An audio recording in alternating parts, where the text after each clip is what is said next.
Communiqué numéro 14. Respectons la vie et la mort d'un citoyen rwandais. Chers Rwandais, amis du Rwanda. Les artistes sont des collaborateurs actifs dans l'action gouvernementale. Voilà pourquoi nous devons garder un œil sur leurs œuvres, les analyser, en profiter ou les corriger dans les meilleurs délais. Je m'associe à tous les Rwandais chagrinés par le décès de Kizito Mihigo.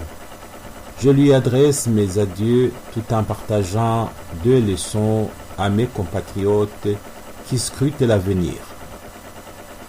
Apprenons à respecter le corps d'un Rwandais décédé. C'est une manière de respecter la vie en général.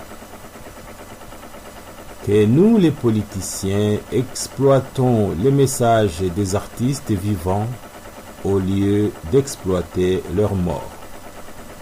Je constate que son message de la paix et la réconciliation n'a pas été bien compris.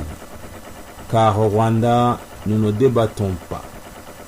Les journalistes eux-mêmes n'osent pas des sujets importants, alors que c'est grâce à eux que nous comprenons et nous corrigeons les œuvres des artistes. Mettez-vous au travail, chers journalistes. Laissez ce spectacle.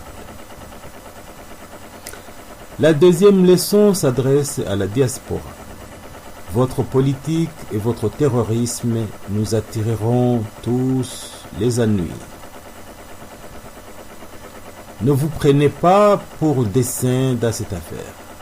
Vous savez déjà votre illégitimité. Nous avons un pays en cours de reconstruction et sa gouvernance se stabilise.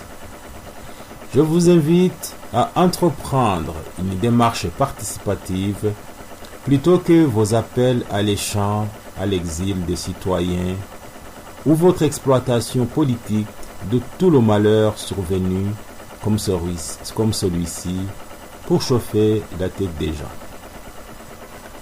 Je pense que Dieu, qui a repris sa vie, l'a évité de s'asseoir aux côtés des moqueurs, selon le psaume 1, qui le béatifie ainsi et qu'il repose en paix.